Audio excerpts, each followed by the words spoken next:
Hello, Cincinnati! Thank you! Thank you, Ohio! Oh, thank you! Thank you, Labor! All righty. It is good to be back in Cincinnati. It's good to be back in Ohio. It's good to be back among great friends, great leaders, and I want everybody to give a big round of applause to Charlie Dilbert for that great introduction.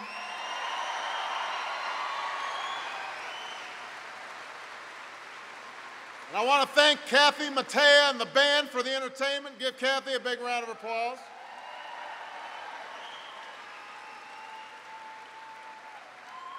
How y'all feeling today?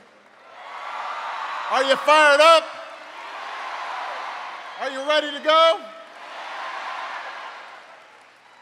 I can't think of a better place to be on Labor Day than at America's biggest Labor Day picnic, and with the workers and families of the Cincinnati AFL-CIO.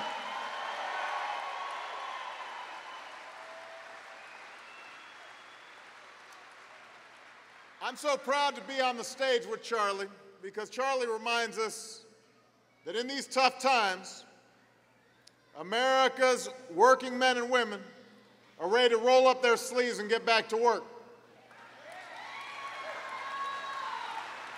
I want to salute your local AFL-CIO local leaders. Executive Secretary Treasurer Doug Sizemore, President Joe Zimmer, State President Joe Rugula, and your outstanding national leaders, a man who we thank for devoting his life to working Americans, President John Sweeney. He's right there. And the man who will pick up the mantle, who will take the baton of leadership, who we need to succeed because a strong labor movement is part of a strong economy. Secretary Treasurer Rich Trumka.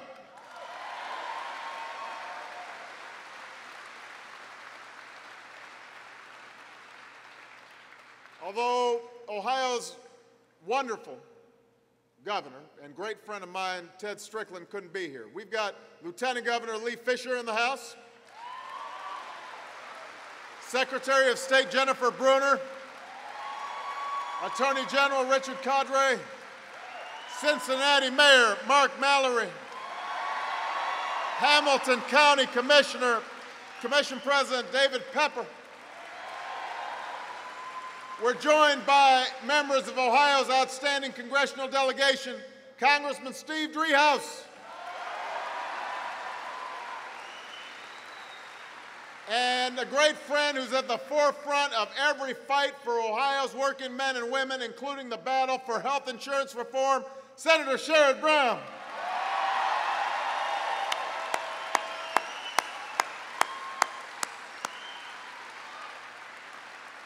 I'm also proud to be here with a leader who's re-energizing the Department of Labor, who realizes that it's not the Department of Management, it's the Department of Labor.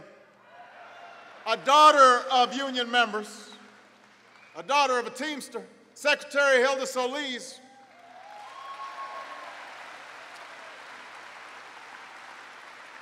my Director of Recovery for Auto Communities and Workers, Ed Montgomery's in the house, and he's doing outstanding work.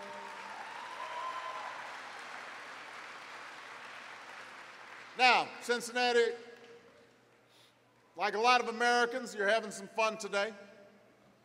Taking the day off, spending time with the kids. Some of you may be proud of your grilling skills.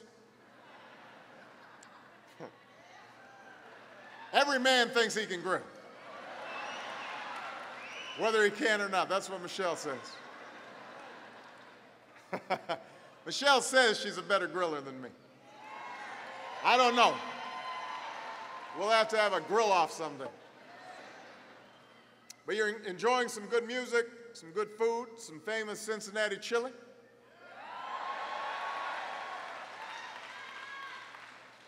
But today we also pause. We pause to remember and to reflect and to reaffirm. We remember that the rights and benefits we enjoy today weren't simply handed to America's working men and women. They had to be won. They had to be fought for by men and women of courage and conviction. From the factory floors of the Industrial Revolution to the shopping aisles of today's superstores, they stood up and they spoke out to demand a fair shake and an honest day's pay for an honest day's work.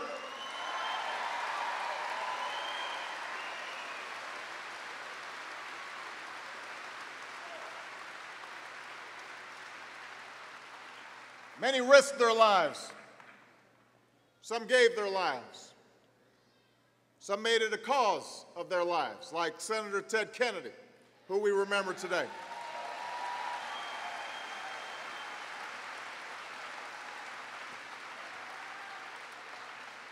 So let us never forget much of what we take for granted: the 40-hour work week, the minimum wage, health insurance, paid leave, pensions, Social Security, Medicare. They all bear the union label.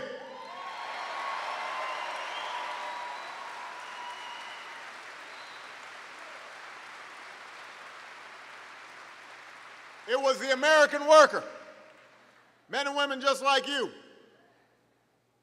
who returned from World War II to make our economy the envy of the world. It was labor that helped build the largest middle class in history. Even if you're not a union member, every American owes something to America's labor movement.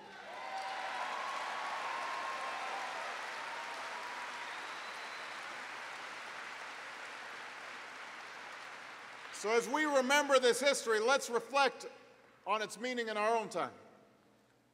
Like so many Americans, you work hard, you meet your responsibilities, you play by the rules, you pay your bills. But in recent years, the American dream seems like it's been slipping away. Because from Washington to Wall Street, too often, a different attitude prevailed. Wealth was valued over work, selfishness over sacrifice, greed over responsibility. The right to organize was undermined rather than strengthened. That's what we saw. And it may have worked out well for those folks at the top, but it didn't work out for you, and it didn't work out well for our country. That culture and the policies that flowed from it undermined the middle class and helped create the greatest economic crisis of our time. So today, on this Labor Day, we reaffirm our commitment to rebuild, to live up to the legacy of those who came before us, to combine the enduring values that have served us so well for so long, hard work and responsibility, with new ideas for a new century, to ensure that our great middle class remains the backbone of our economy, not just a vanishing ideal we celebrate at picnics once a year as summer turns to fall. We want it a reality for the families of Ohio and the families of America.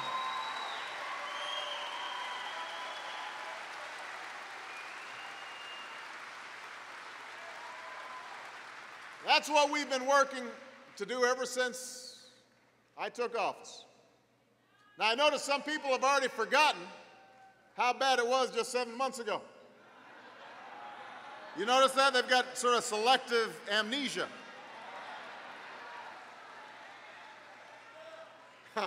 So let's just remind them for a second.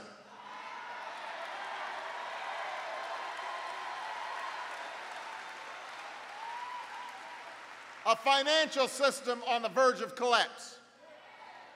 About 700,000 workers losing their jobs each month. The worst recession of our lifetimes, threatening to become another Great Depression. That's what was happening just 7 months ago. And that's why we took bold, swift action.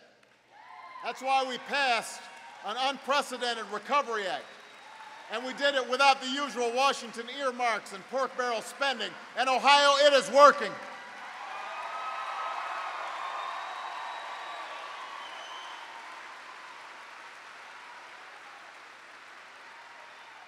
Times are still tough. Times are still tough, I know that, but we have given 95% of America's working families a tax cut. 4.5 million families in Ohio, including here in Cincinnati. A promise we made during the campaign, a promise I kept as President of the United States.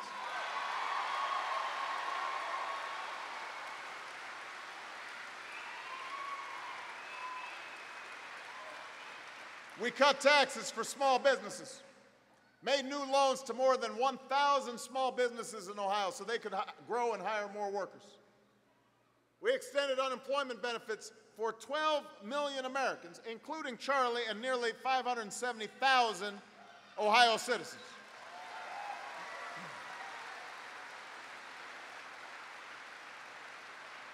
Across America, we've saved the jobs of tens of thousands of state and local workers, including teachers and first responders right here in Ohio. Don't take my word for it. Ask folks here in Ohio what they would have done if we hadn't passed the Recovery Act, the cuts they would have had to make, the taxes they would have had to raise. We're rebuilding America's infrastructure, including improvements to I-75 in Hamilton County, led by a local Cincinnati contractor.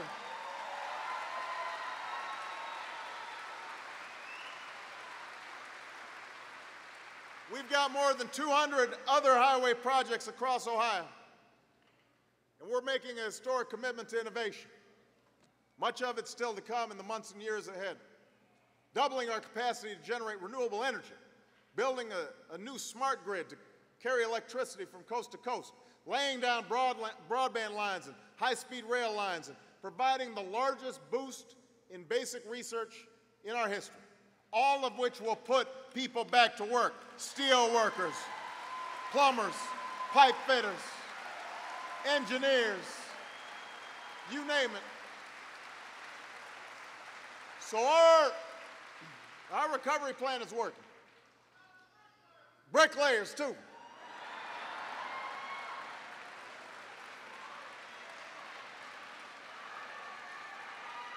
The financial system has been saved from collapse. Home sales are up. We're seeing signs of life in the auto industry. Business investment is starting to stabilize. For the first time in 18 months, we're seeing growth in manufacturing. When was the last time you heard that here in the United States of America?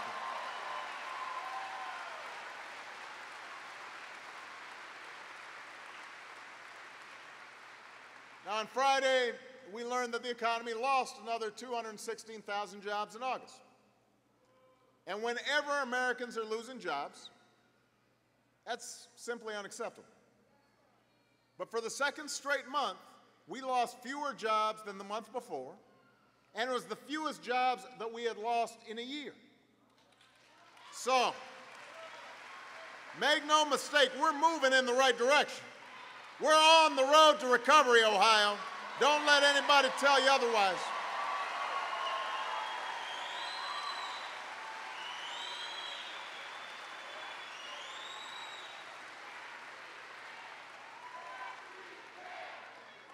Yes, we will.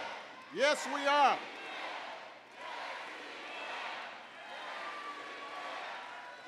But my friends, we still have got a long way to go. We're not going to rest. We're not going to let up. Not until workers looking for jobs can find them. Good jobs that sustain families and sustain dreams. Not until responsible mortgage owners can stay in their homes. Not until we've got a full economic recovery and all Americans have their shot at the American dream. Now, we can't do that if we go back to that old economy. Over-leveraged banks, inflated profits, maxed out credit cards, CEOs and bankers getting multi-million-dollar bonuses. an economy of bubbles and bursts, your wages and income stagnant while corporate profits soar. So even as we recover from the recession and work to cut the deficit, we have to build a new foundation for prosperity. We need an America with a reformed financial system. We got to have regulations in place that protect consumers so that we never have a crisis like this again. I don't want to have to bail out any more banks. And we got to make sure we've got regulations in place to prevent it.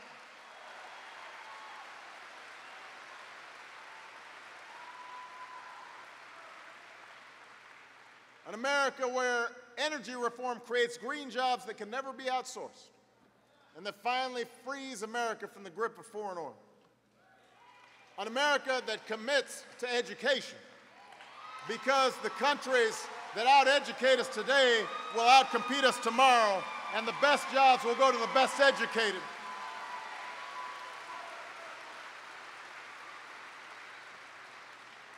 So we got to do a better job educating our sons and our daughters. And yes, I'm going to have something to say tomorrow to our children, telling them to stay in school and work hard, because that's the right message to send.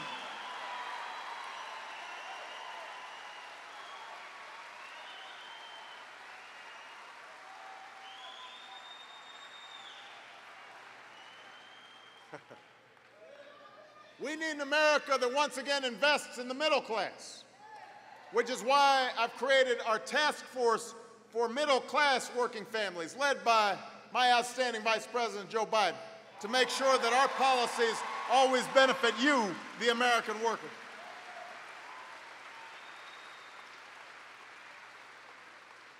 Today, we're taking another step. I'm naming Ron Bloom, who's right here. Raise your hand, Ron. He's right down in the front here.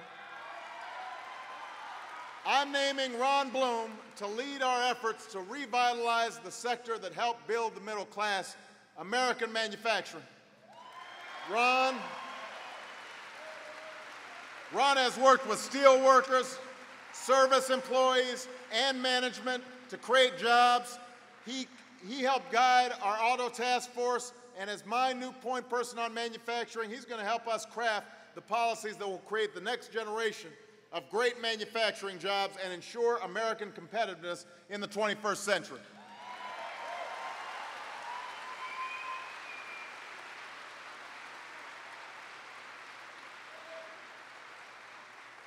Oh, and by the way, just in case you were wondering, we're also going to build an America where health reform delivers more stability and security to every American.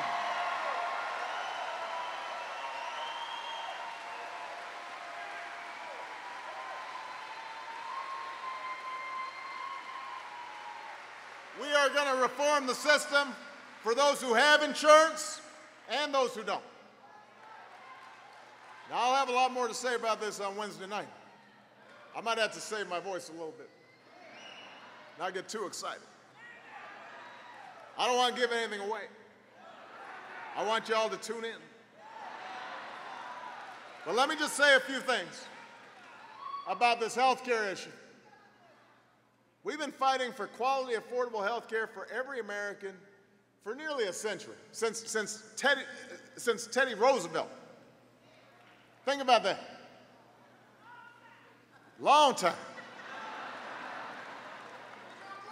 The Congress and the country have now been vigorously debating the issue for many months. The debate's been good, and that's important because we've got to get this right. But every debate, at some point, comes to an end. At some point, it's time to decide. At some point, it's time to act. Ohio, it's time to act and get this thing done.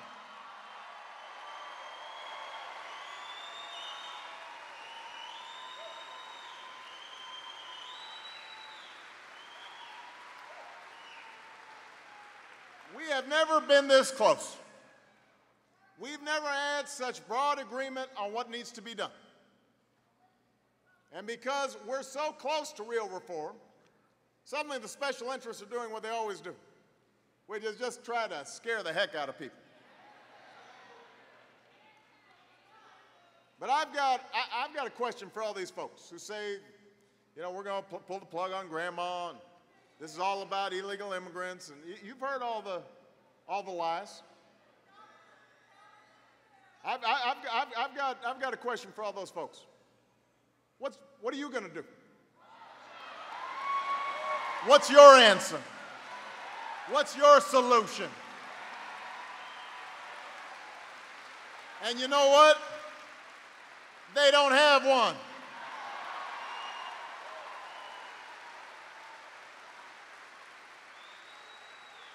Their answer is to do nothing. Their answer is to do nothing, and we know what that future looks like. Insurance companies raking in the profits while discriminating against people because of pre-existing conditions, denying or dropping coverage when you get sick. It means you're never negotiating about higher wages because all you're spending your time doing is just trying to protect the benefits that you already fought for. It means premiums continuing to skyrocket 3 times faster than your wages.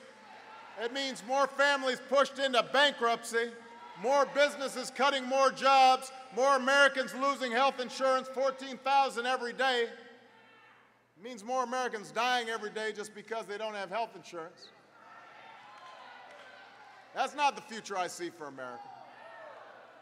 I see reform where we bring stability and security to folks who have insurance today, where you never again have to worry about going without coverage.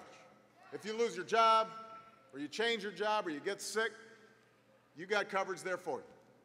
Where there's a cap on your out-of-pocket expenses, so you don't have to worry that a serious illness will break you and your family even if you have health insurance.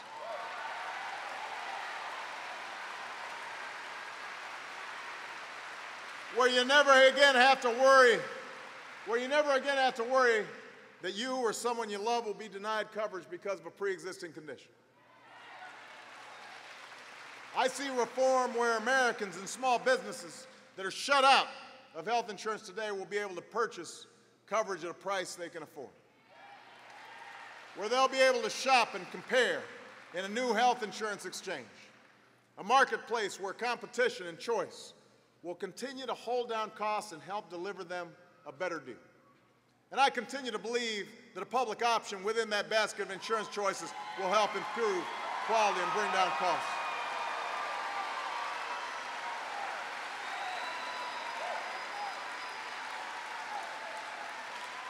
I see reform where we protect our senior citizens by closing the gaps in their prescription drug coverage under Medicare that costs older Americans thousands of dollars every year out of their pockets.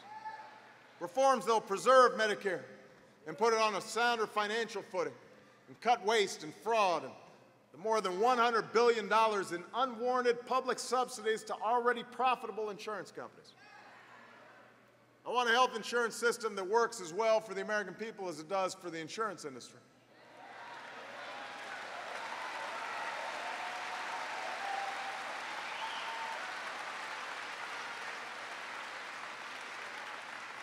They should be free to make a profit, but they also have to be fair. They also have to be accountable. That's what we're talking about, security and stability for folks who have health insurance, help for those who don't, the coverage they need at a price they can afford, finally bringing costs under control. That's the reform that's needed. That's the reform we're fighting for. And that's why it's time to do what's right for America's working families and put aside partisanship, stop saying things that aren't true, come together as a nation, pass health insurance reform now, this year.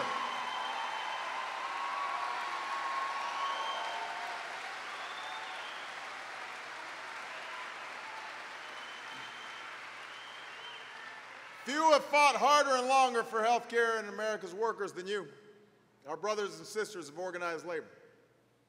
And just as we know that we have to adapt to all the changes and challenges of a global economy, we also know this, in good economic times and in bad. Labor's not the problem. Labor's part of the solution.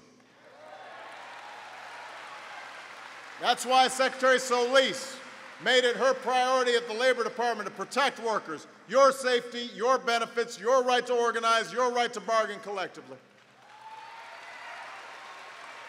That's why some of the first executive orders I issued overturned the previous administration's attempts to stifle organized labor. That's why I support EFCA, to level the playing field so it's easier for employees who want a union to form a union. Nothing wrong with that. Because when labor is strong, America's strong. When we all stand together, we all rise together.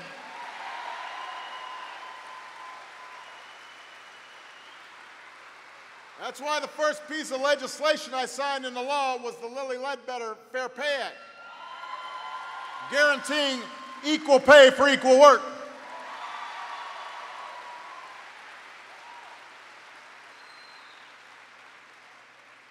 You know, Lilly worked at a factory in Alabama. She did her job and she did it well.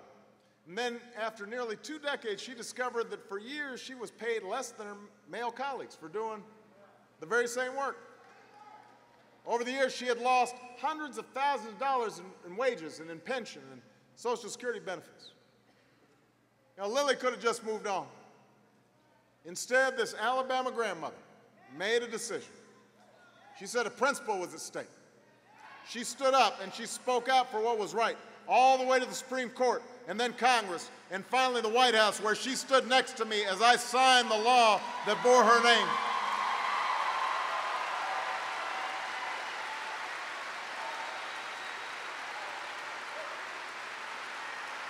Ohio, that's the lesson this day, that some things are worth fighting for. Equal pay, fair wages, dignity in the workplace, justice on the job, an economy that works for everybody, because in America there are no second-class citizens, an economy where you can make a living and care for your families, where you're leaving your kids something better, where we live up to our fundamental ideals. Those words put on paper some 200 years ago, that we're all created equal. We all deserve a chance to pursue our happiness. That's the calling to which we are summoned this Labor Day. That's the cause of my presidency. And that is the commitment we must fulfill to preserve the American dream for all of America's working families. But I'm going to need you to do it. You know, at the beginning of this speech, I talked about whether you were fired up.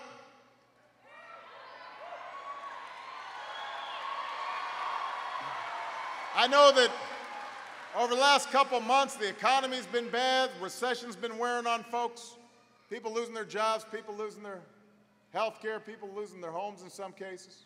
It's been the usual bickering in Washington. Doesn't seem like that ever stops. Pundits on TV, they're saying how, oh, this isn't working and that's not working. You know, you start getting into a funk.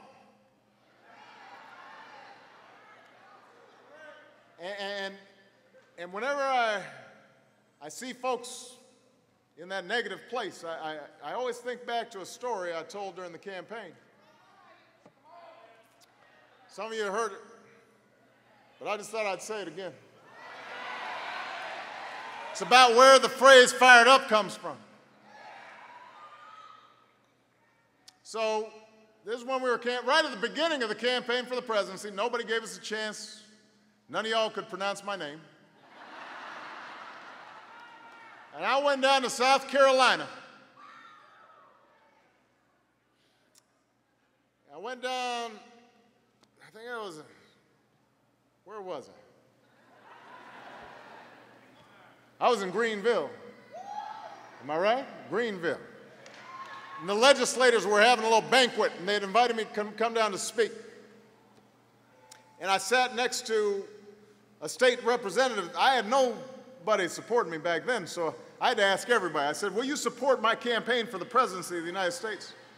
And this state rep looked me up and down, and she said, you know, I will give you my endorsement if you come to my hometown of Greenwood, South Carolina.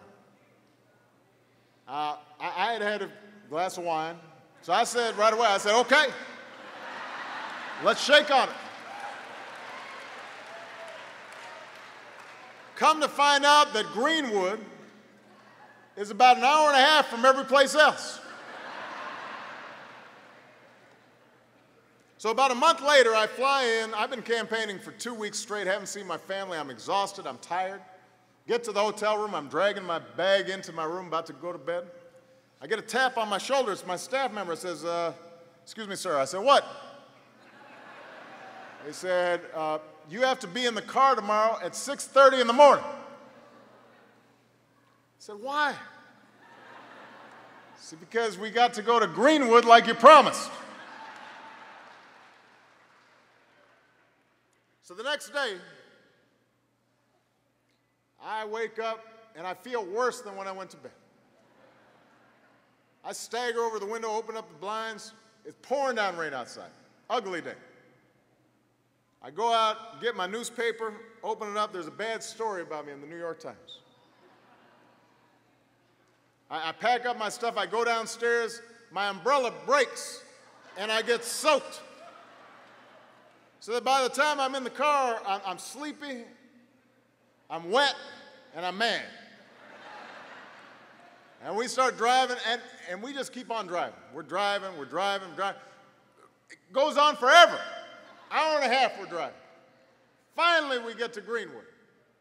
Although you don't know that you're in Greenwood right away. It's kind of a lot of fields. We pull up next to a little field house in a park. And I get back out, and I get a little more wet, and I go inside. And after this hour and a half drive, lo and behold, there are only 20 people inside. And most of them are wet and don't look like they really want to be there either. So, you know, I'm a professional. I go and shake everybody's hands. I've got kind of a tight smile on my face. How do you do? What do you do? Nice to meet you. Suddenly, I hear this voice behind me shouting out, "Fired up!"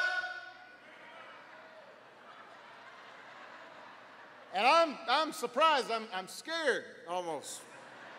But everybody else acts like this is normal, and they all say, "Fired up!" Ready to go! And people around me, they all say, "Ready to go." I don't know what's going on. I look behind me. There is a little woman. She couldn't be more than 5'2".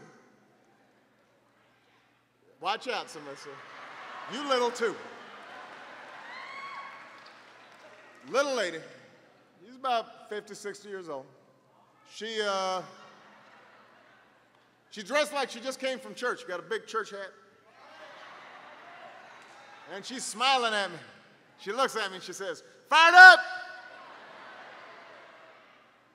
Turns out this woman is a city council member from Greenwood who is famous for her chant. Every event she goes to, she likes chanting. She goes, "Fired up, ready to go, ready to go." And she does a little dance while she's doing it. So for the next 5 minutes, it seems like, she just keeps on saying this little chant. Fired up, ready to go, ready to go. And I'm standing there and I'm thinking, this woman is upstaging me. I don't know what to do. I'm looking at my staff. I'm thinking, when is this thing going to be over? But here's the thing, Ohio. After about a minute or two, I'm starting to feel kind of fired up. I'm starting to feel like I'm ready to go. So I start joining in the chant, and it's making me feel good. And for the rest of the day, whenever we campaigned the whole day, whenever I saw my staff, I said, "Are you fired up?" They said, "I'm fired up, boss. You ready to go?" I said, "I'm ready to go." It just goes to show you how one voice can change a room. And if it can change a room, it can change a city. And if it can change a city, it can change a state. And if it can change a state, it can change a nation. And if it can change a nation, it can change the world. Your voice can change the world. Your voice will get health care passed. Your voice will make sure that the American worker is protected. You can build America. I need your help. Thank you, Cincinnati. Are you fired up? Ready to go? Fired up? Ready to go? Fired up? Ready to go? I love you. Bye-bye.